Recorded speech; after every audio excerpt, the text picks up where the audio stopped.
guys, I wanted to tell you a story of my hair.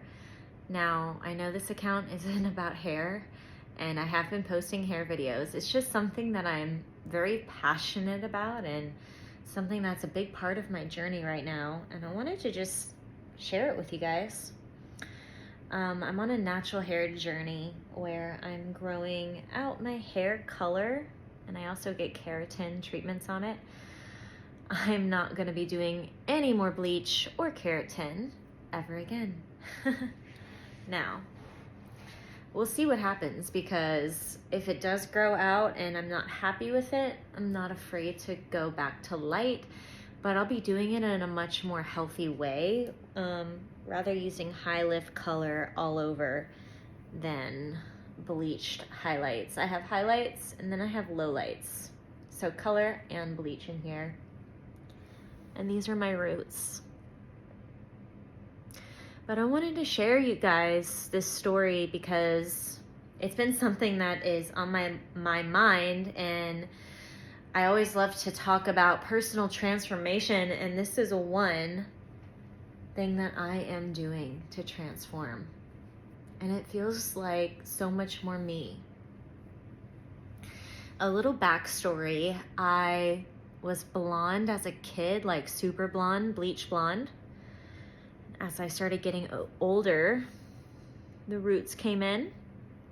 It started going a little darker. As you can see, my natural color is darker. And of course, they push us all who are blonde as kids, once we start darkening, to get highlights and bleach. And that's what I started doing.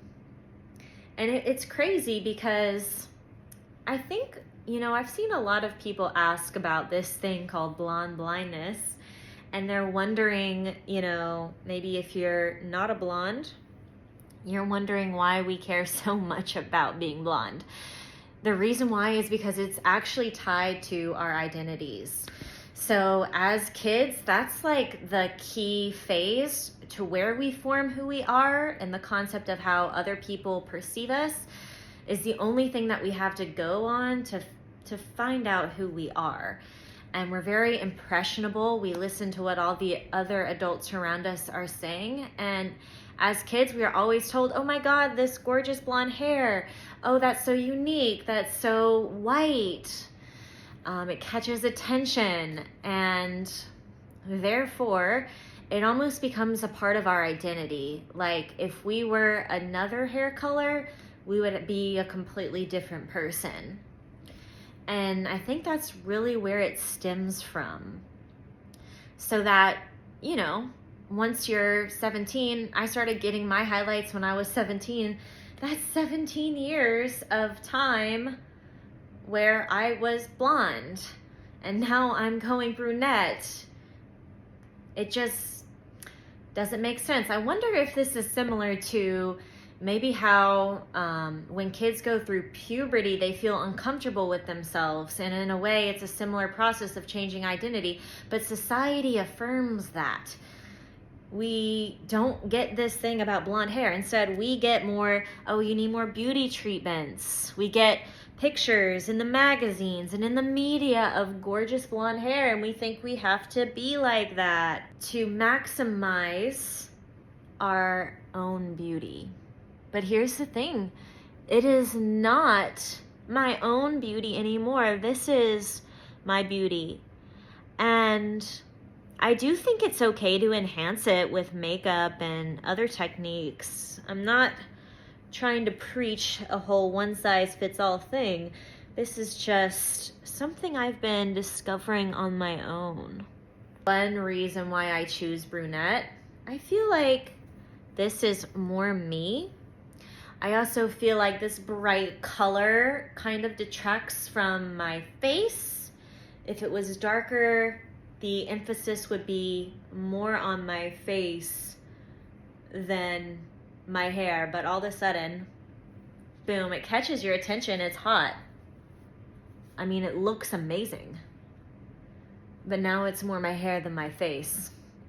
And my face is who I really am.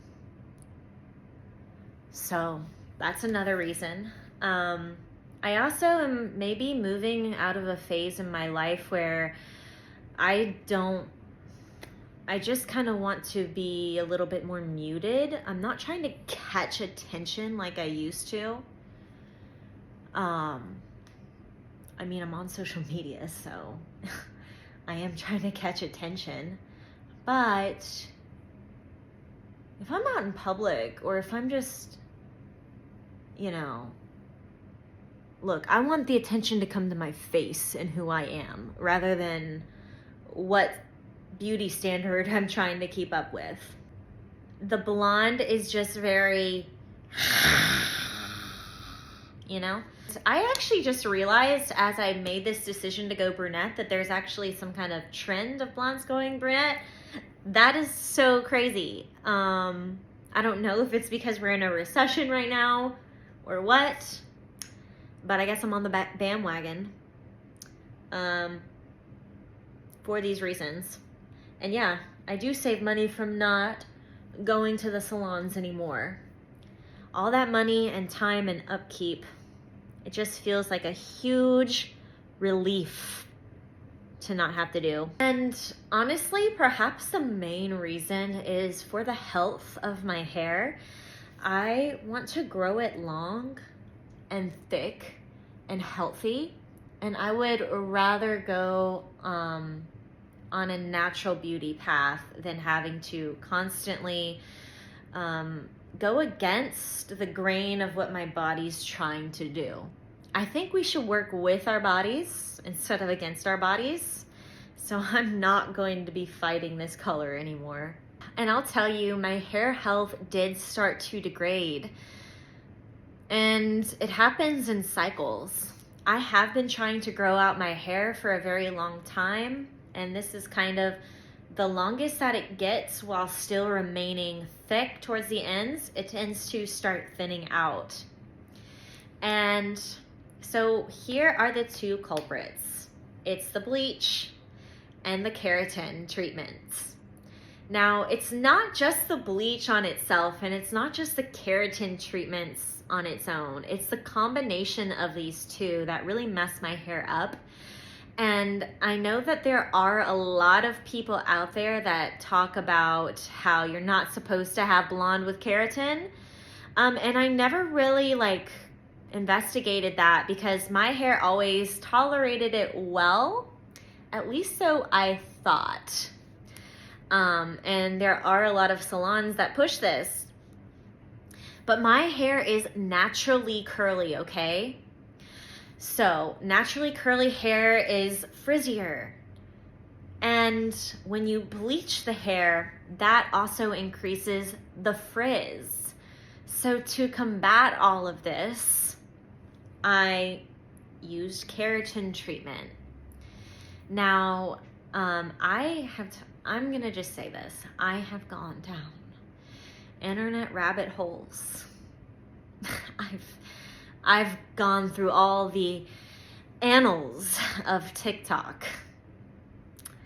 And finally, I just realized that my hair texture and my hair is very unique. There's not many people who are blonde, who are also naturally curly, who are white, who also, use bleach and the keratin on top of it all. I just can't find any influencers on here like that. So I went to ChatGPT and I told ChatGPT exactly what was happening to my hair, and I told her the products that I use, and it was able to actually analyze the products, analyze the ingredients, analyze my hair type, and tell me a beauty routine that works, and actually explain to me the science of what happened to my hair.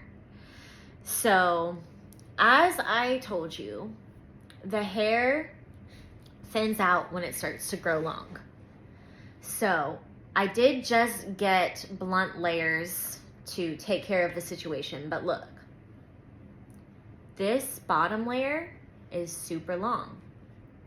This middle layer is maybe a little bit shorter, and then this top layer is much shorter.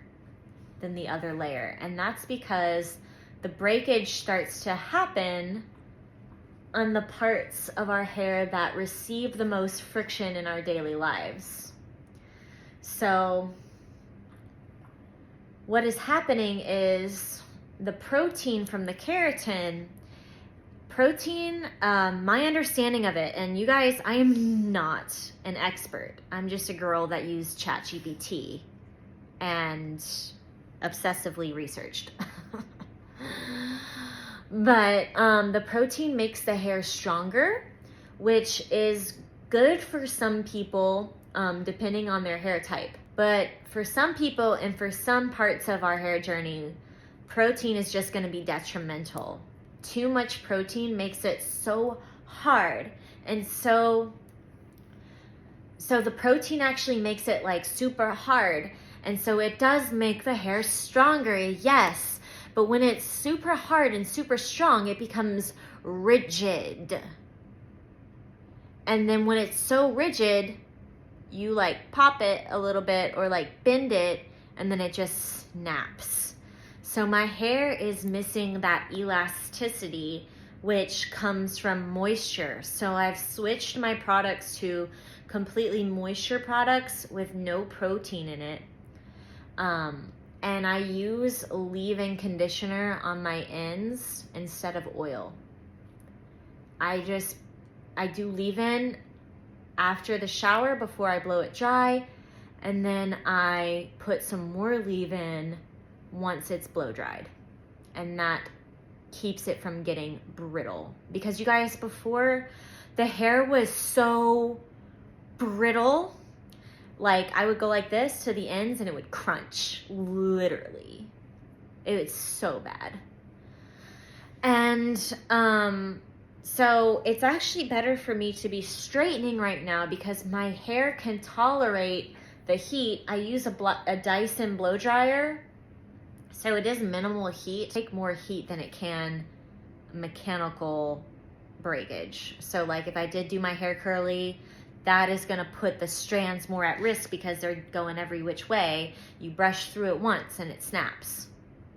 So I just keep it straight. It doesn't become as tangled, and there's less mechanical damage. And right now I'm just more focused on hair health than how my hair looks.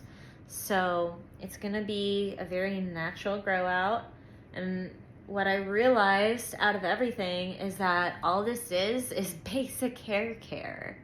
Like, I'm not doing anything fancy. I'm not doing any, like, I'm doing a mask, like a conditioning mask in the shower, once a week. Detox shampoo once a month. The rest, business as usual. Just moisturizing products, moisturizing shampoo and conditioner, and blowouts. And I do think I got lost in the sauce a little bit with the beauty industry. You know, it happened. I'm looking forward to embracing natural beauty from now on. And if you guys are having a similar journey, I want to know in the comments. DM me your thoughts. You can always DM me. And yeah, this is just something I've been going through and a part of my journey.